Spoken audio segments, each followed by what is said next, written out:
Education minister एक IIT conference में बोलता है 19,000 SC, ST, OBC dropouts from all central universities and IIMs, IITs, 19,000। अब ये लड़ाई जो डॉक्टर अंबेडकर कहते थे, मैं भी अंबेडकर को ही कोट करता हूँ मोदी साहब जैसे, ये ब्राह्मणवाद बनाम बुद्धिज्म, ये मनुस्मृति बनाम संविधान। OBCs लोग 628 लोग अप्लाई किया, शॉर्ट लिस्टेड 269 और सेलेक्ट किया 54। क्या ये सब लोग 600 लोगों के अंदर आपको सिर्फ 54 लोग ही मिला एलिजिबल लोग? अगर चेक हो जाए तो बिगेस्ट एकेडमिक स्कैम तो दिल्ली यूनिवर्सिटी में ही मिला। माननीय संसद जब सवाल पूछा पार्लियामेंट में, वहां पे बोला गया है 13,000, मतलब आंकड़ों भी गड़बड़ है। जब सुप्रीम कोर्ट की प्रोसीडिंग लाइव होती है तो इंटरव्यू में क्या खास बात है कि आप लाइव नहीं करेंगे? रिकॉर्डिंग लाइव करवाइए और जो प्रोफेसर इंटरव्यू ले रहा है 2-4 सवाल उससे भी पूछा जाए कि आपको भी कुछ आता है कि नहीं आता। इसका अंदर 40% मतलब जो सुसाइड्स हुआ वो बहुत दुखदायक है। दिल्ली विश्वविद्यालय में कि जितने प्रोफेसर, प्रिंसिपल, एक्सपर्ट आए उन सबका बायोडाटा पब्लिक किया जाए, और मैं दावे के साथ कर रहा हूँ उसमें से कई लोग जेल में रहे। बिटवीन 2019 एंड 21 का बीच में स्टूडेंट्स इन जनरल सुसाइड हुआ किया। क्या what kind of educational system that we have where we are losing our young minds. भारतीय समाज के निचले स्तर के लोगों को शिक्षा दी जाए तो यही शिक्षा जाति व्यवस्था को पिघला देगी। हम लोग पिघलाने के लिए बैठे हुए। जो जितना भी IITs में जो सुसाइड्स हुआ पिछले 10 साल का अंदर, 40% ऑफ IITs का स्टूडेंट जो है वो सारे लोग 40% जो है वो SC, ST, OBC समाज से आता है। कहने का मतलब है कि 97 के बाद से हम जैसे कुछ काले पीले नीले लोग भी यूनिवर्सिटी में दिख रहे हैं, तो इनको लगता है कि इनके दादा की जागीर में सेनमारी हो गई। We are talking about new national education. What kind of national education when young students are committing suicide in general? Lohia कहते थे सड़कें सुनसान होगी तो संसद आवारा हो जाएगा। अब कुछ लोग सड़क वाले लोग संसद में गए हैं तो वहां से भी निकालने की तैयारी हो रही है। मतलब पब्लिक इंस्टीट्यूशंस का अंदर आप मेहनत करके जाते हैं, वहां पे आप सुसाइड करना पड़ेगा, नहीं तो मेहनत करके आप पढ़ने टाइम पे ये भेदभाव होता है। वो बहुत इम्पोर्टेंट मुद्दा है, बट मैं थोड़ा बहुत दिल्ली यूनिवर्सिटी से हटके एक आंकड़ों के साथ जो ये आपको ये जो मिला इस पर्ची का अंदर, वो जो 4th पॉइंट जो है कास्ट डिस्क्रिमिनेशन का बारे में, जो जनरली किस तरीक़ा से रिक्रूटमेंट्स का वो हो रहा है। पिछले 23 इयर्स मैं दिल्ली यूनिवर्सिटी में हूँ, तमाम अपॉइंटमेंट्स में भी मैं ऑब्जर्वर तरीका पे रोल भी काम वो निभाया। बट ये जो अभी जो इसी 2 साल से 2-3 साल में जो रिक्रूटमेंट हो रहा है वो ब्लेटेंटली एक आइडियोलॉजिकली ड्रिवन है। ये तो सच्चाई है, ये तो एक फॉर ग्रांटेड है, ये तो बहुत फॉर ग्रांटेडली ये हो रहा है। तो मैं इस पे ज़्यादा फोकस नहीं करूँगा। हमारा साथी लोग नंदिता नारायण जी और सब लोग, माया जॉन, ऑफ कोर्स लोग, रतन भी है, अभी जितेंद्र मीना भी है, ये सब लोग बात करेंगे, वो हो गया। अब मैं I would like to drag attention of not only the people who are press people who are here but also our honourable member of parliaments, because ये जो मुद्दा है इट इज़ नॉट, ये जो सेव एजुकेशन का जो campaign है अभी नया मुद्दा नहीं है। ये पिछले 15-20 साल से ये चल रहा है ये मुद्दा। ये जो मुद्दा अभी इसलिए गेन हुआ, ये पूरा नया न्यू नेशनल एजुकेशन पॉलिसी को लेके आके जिस तरीके से पूरा SC, ST, OBC का पेट पे लात मार रहा है ये सरकार, ध्यान रखना। ये जो रिक्रूटमेंट जो हो रहा है ये पब्लिक इंस्टीट्यूशन का अंदर जो हो रहा है, अगले 10 साल का अंदर जैसा पब्लिक इंस्टीट्यूशंस जो एकेडमिक क्रेडेंशियल्स जो थे वो पूरा एकेडमिक क्रेडेंशियल्स को ख़त्म करने का जो रिक्रूटमेंट जो कर रहा है ये। तो इस पब्लिक इंस्टीट्यूशंस में कौन पढ़ेगा, कौन पढ़ रहा है? अभी जिसके पास पैसा है वो लोग प्राइवेट यूनिवर्सिटीज़ में जा रहा है, नया एजुकेशनल पॉलिसी जो है वो इक्वली बराबर 50% प्राइवेट यूनिवर्सिटीज़ को भी वो बढ़ावा दिया। पब्लिक यूनिवर्सिटीज़ को ये जिस तरीक़ा से पूरा जो SC ST OBCs के साथ जो स्टूडेंट्स के साथ एक्सपेंशन के साथ जो बढ़ गया वो पूरा वो ख़त्म हो रहा है। मैं आपको आंकड़ा बता रहा हूँ, ये जो आंकड़ा मेरा नहीं है, जो मेरा एक स्टडी है वो कास्ट डिस्क्रिमिनेशन को लेके मैंने इसलिए नहीं दिखा रहा हूँ। ये किताब भाई आप खरीदो, फ्री में है, आप पढ़ लीजिए। 600 बच्चे का पिछले 10 साल से मैं caste discrimination and exclusion in higher educational institutions, इस पे मैंने 10 यूनिवर्सिटीज़ का, 5 स्टेट यूनिवर्सिटीज़ और 5 सेंट्रल यूनिवर्सिटीज़ में लेके सिर्फ शेड्यूल्ड कास्ट स्टूडेंट्स के साथ किस तरीके से भेदभाव होता है पूरा आंकड़ों के सामने आया। आपको मैं एक ही चीज़ पूछना चाहता हूँ through your press to the government of India, भाई आपके पास दम है तो किताब पढ़ लीजिए, मेरा साथ डिबेट कर लीजिए, किस तरीके से ये जो भेदभाव हो रहा है आपको आंख खोल के देख लीजिए क्या चल रहा है यूनिवर्सिटीज़ का अंदर। अब यूनिवर्सिटीज़, मेरा स्टडी बगल में रख लीजिए। अब मैं 3 पॉइंट्स बताना चाहूँगा। मैं अभी जो सरकार का बीच में भी आंकड़ों का कितना डिफरेंस होता है। 4 महीने का पहले एजुकेशन मिनिस्टर एक IIT कॉन्फ्रेंस में बोलता है 19,000 SC ST OBC drop outs from all central universities and IIMs IITs 19,000 minister बोलता है। उसी सरकार बोलता है अभी 5 दिसंबर को जब एक माननीय संसद जब सवाल पूछा पार्लियामेंट में, वहाँ पे बोला गया है 13,000, मतलब आंकड़ों भी गड़बड़ है, आंकड़ों भी गड़बड़ है। 19,000 एक बार बोलता है आप, 13,000 दूसरा बार बोलता है। इसका अंदर 40% मतलब जो सुसाइड्स हुआ वो बहुत दुखदायक है। अभी रिसेंटली क्विंट में 36,000 अराउंड कितना 35,590 बिटवीन 2019 एंड 21 का बीच में स्टूडेंट्स इन जनरल सुसाइड किया। क्या what kind of educational system that we have where we are losing our young minds. 35,000, कोई समाज आगे नहीं बढ़ेगा जब इतना लोग अपने आप they are committing suicide. It is shame on our part. We are talking about new national education. What kind of national education when young students are committing suicide in general? And जो जितना भी IITs में जो suicides हुआ पिछले 10 साल का अंदर 40% ऑफ IITs का स्टूडेंट जो है वो सारे लोग 40% जो है वो SC ST OBC समाज से आता है। मतलब पब्लिक इंस्टीट्यूशंस का अंदर आप मेहनत करके जाते हैं, वहाँ पे आप सुसाइड करना पड़ेगा, नहीं तो मेहनत करके आप पढ़ने टाइम पे ये भेदभाव होता है। वो सारे चीज़ फेस करके आप एम्प्लॉयमेंट पे आया तो जैसे लक्ष्मण यादव, रीतू या कोई भी हो, तमाम लोग हैं, उसको आप नौकरी से निकाला जा रहा है। तो what kind of system is this now. 3 साल का अंदर मैंने सुसाइड्स के बारे में बताया। आई डोंट वांट टू अभी एक IIMs 2022 का डेटा है, IIMs का, Indian institute of management studies का। इसमें 13 इंस्टीट्यूशंस का डेटा है।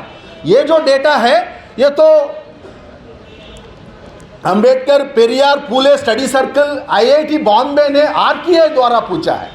दर्शन सोलंकी का डेप्थ के बाद आंकड़ों बहुत क्लियर है आप किसको टारगेट कर रहा है। ये है टोटल 13 IIMs का डेटा है 2022 का। OBCs लोग PhD एडमिशन्स का डेटा है ये। OBCs लोग 628 लोग अप्लाई किया, शॉर्ट लिस्टेड 269 और सेलेक्ट किया 54। क्या ये सब लोग 600 लोगों के अंदर आपको सिर्फ 54 लोग ही मिला एलिजिबल लोग?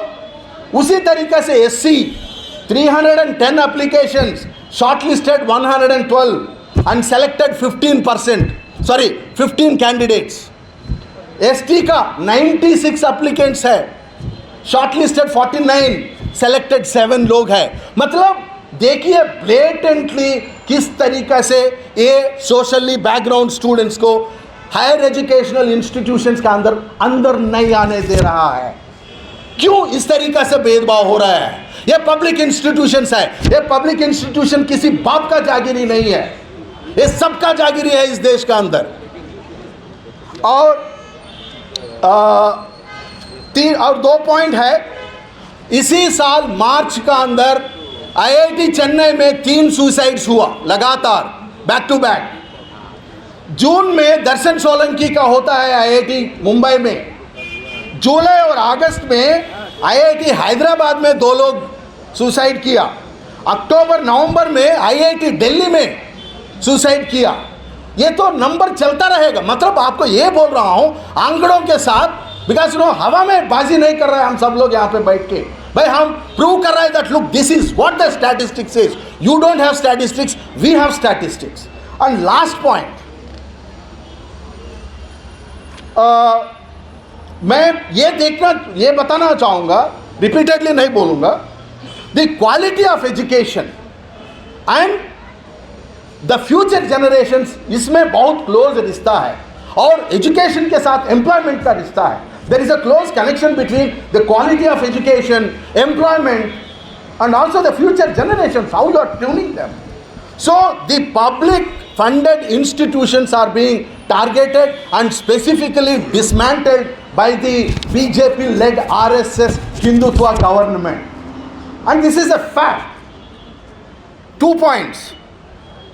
जिसके पास पैसा है वो पढ़ो, जिसके पास पैसा नहीं है वो मत पढ़ो। न्यू नेशनल एजुकेशन पॉलिसी का उसमें कहीं ना कहीं पे भी आपको कास्ट डिस्क्रिमिनेशन का जिक्र ही नहीं है। अब आंकड़ों इतना बोल रहा है, क्या कास्ट के बारे में न्यू एजुकेशनल पॉलिसी का अंदर जिक्र नहीं है तो वो कितना एक्सक्लूसिव पॉलिसी है। और ये जो मैं इसलिए लास्ट पॉइंट जो है, भैया ये हम प्रेस कॉन्फ्रेंस करता रहेंगे, इंस्टीट्यूशंस का अंदर लड़ाई करता रहेंगे, नहीं तो एक लार्जर बैटल है ये, हम नहीं छोड़ेंगे। ये लार्जर बैटल जो है ये 2024 में बैलेट पेपर का लड़ाई है। ये बैलेट पेपर का लड़ाई में कौन जीतेंगे कौन हारेंगे हम अभी से कोशिश करता रहेंगे। हम हार भी सकते, नहीं तो नहीं छोड़ेंगे। जो हमारा SC ST OBC सब बच्चे का पेट पे तुम लात मार रहा है, तुम्हारा पॉलिटिकल फ्यूचर पे भी हम लात मारने के लिए तैयार है, ये याद रखना। और बेसिक चीज़ है, इतना भी हम बात किया, अब सरकार थोड़ा सा रियलाइज होना जरूरी है। ब्लेटेंटली ये डिस्क्रिमिनेशन को, आइडियोलॉजिकल डिस्क्रिमिनेशन मैंने जिस 600 स्टूडेंट्स को भी किया उसमें लगभग मोर देन 115 स्टूडेंट्स ने ये भी बोला सर आइडियोलॉजिकल डिस्क्रिमिनेशन भी है, even with in the SC categories who belongs to what. So these are all facts and we need to completely expose these facts. Thank you so much for patiently listening to this. So therefore data matters, number matters.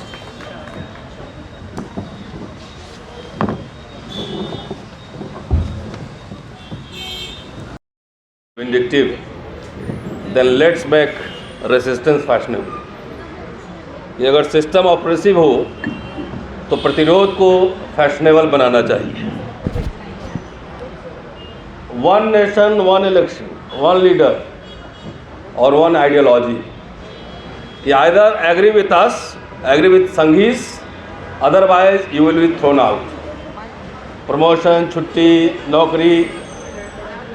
तो जब सोच लीजिए कि 145 सांसद पार्लियामेंट्रियंस का ये हाल है, तेलंगाना में विधान सभा में प्रोटेम स्पीकर मुस्लिम है और 8 संघी विधायक कह रहा है कि हम शपथ नहीं लेंगे, तो वैसे स्थिति में आप उम्मीद कर रहे हैं कि यूनिवर्सिटी इससे बाहर है? नहीं, ये उसी तरीके से है कि कबूतर अपनी आंख रेत में छुपा ले और सोचे कि बिल्ली नहीं खाएगी, वो उसी तरीके से है।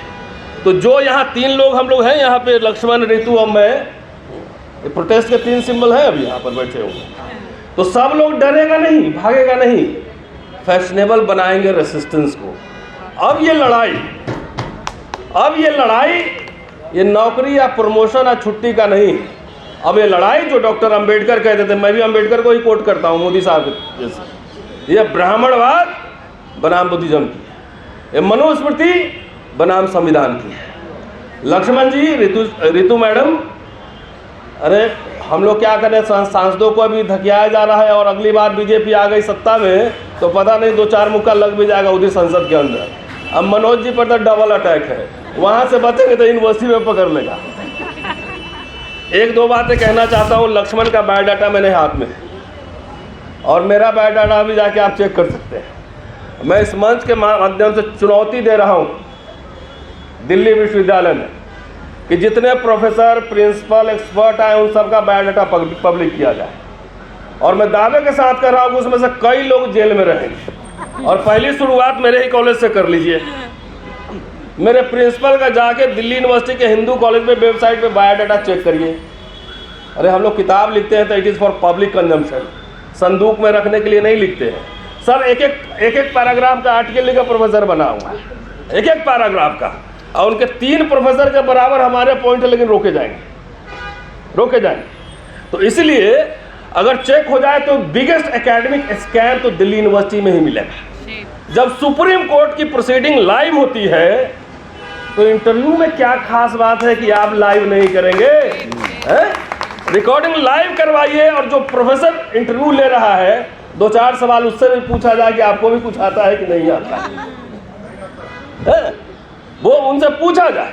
मैं कह रहा हूं कि जितने ये सब प्रमोशन हो रहा है सब फर्जीवाड़े हैं। आधे लोग जेल के अंदर होना चाहिए। अखबार में ये सब आ रहा है कि प्रिंसिपल का चोरी किया हुआ माल इधर से चोरी करके इधर छापा है। हमारा तो पब्लिक डोमेन में है, जाके देख लो, एक बार देख लो। हम लोग कोई फ्रॉड टाइप के लोग नहीं। अब अंबेडकर साहब को कोट करते हैं तो आज ढूंढ के मैं अंबेडकर साहब को बुलाया हूँ। और वॉइस ऑफ अमेरिका, बस इसी के बाद खत्म कर दूंगा। वॉइस ऑफ अमेरिका में उन्होंने भाषण दिया था और वही एक पैराग्राफ में खाली रखता हूँ, उसके बाद बंद। शिक्षा से क्या जातियों का विनाश हो सकता है? इसका जवाब हाँ भी होगा और ना भी। आज जो शिक्षा दी जा रही है उसका जातियों पर कोई असर नहीं होने वाला। वह जिस हालात में है उसी हालात में बनी रहेगी। ब्राह्मण जाति इसका ज्वलंत उदाहरण है। उसमें 100% लोग पढ़े लिखे लोग हैं, उच्च शिक्षा प्राप्त हैं, इसके बावजूद अपने जाति के खिलाफ दिखाई नहीं देता। मनोज जी के लिए नहीं कह रहा हूँ, मनोज जी बहुत बोलते हैं, ठाकुर का कुआं में बहुत चर्चे में था क्योंकि शिक्षा ही उसे बड़े पद पर प्राप्त करने का मौका देती है, इसलिए जाति व्यवस्था बनाए रखने की दिशा में वह काम करने लगता है। इस प्रकार देखें तो जाति व्यवस्था को नष्ट करने में शिक्षा उपयुक्त साधन साबित नहीं होती। यह शिक्षा का नकारात्मक पहलू है जो चल रहा है अभी। जनेऊ लीला इसको हम बोलते हैं, यूनिवर्सिटी का जनेऊ लीला। भारतीय समाज के निचले स्तर के लोगों को शिक्षा दी जाए तो यही शिक्षा जाति व्यवस्था को पिघला देगी। हम लोग पिघलाने के लिए बैठे हुए हैं, इसलिए हमले हो रहे हैं। कहने का मतलब है कि 97 के बाद से हम जैसे कुछ काले पीले नीले लोग भी यूनिवर्सिटी में दिख रहे हैं। हमारे जैसे काले पीले नीले सब दिख रहे हैं। तो इनको लगता है कि इनके दादा की जागीर में सेंधमारी हो गई है। कुछ ही लोगों को पढ़ने का अधिकार था ना, है? तो सेंधमारी हो गई है तो वो कुछ नहीं करेंगे तो महिला कुछ नहीं फंसा पाओगे। हम लोग फाइनेंशियल काम में रहते ही नहीं, महिला उत्पीड़न में फंसाओगे, ये करोगे, ये सब पूरा चल रहा है। चंद्रशेखर जो सुसाइड किया जम्मू में, या लक्ष्मण यादव, या IIT के बच्चे, चाहे रितु सिंह, ये सब घटना नहीं संकेत है। अब लड़ाई तो सिर्फ आर पार सड़कों पे लड़ी जानी है। लोहिया कहते थे सड़कें सुनसान होगी तो संसद आवारा हो जाएगा। अब कुछ लोग सड़क वाले लोग संसद में गए हैं तो वहां से भी निकालने की तैयारी हो रही है। चलते चलते 2 प्रस्ताव में रख रहा हूं मेरा विचार।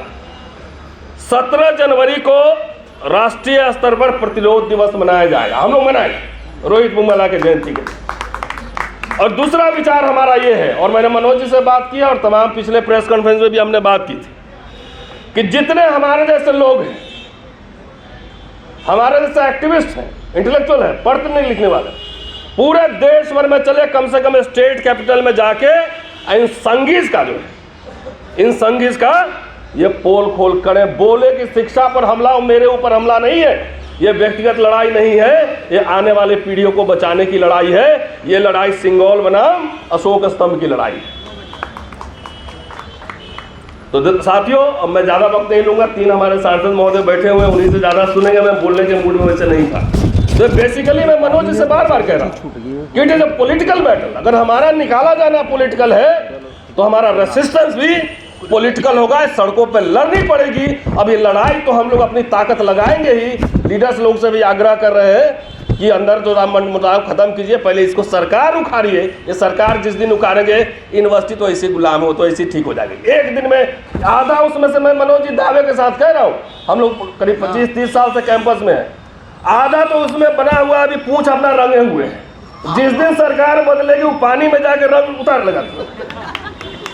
अब मनोज जी के पास भी पहुंच जाएगा कि मेरा ही काम पहले कीजिए, उस समय हम लोग पता नहीं साइड लाइन रहेंगे फिर।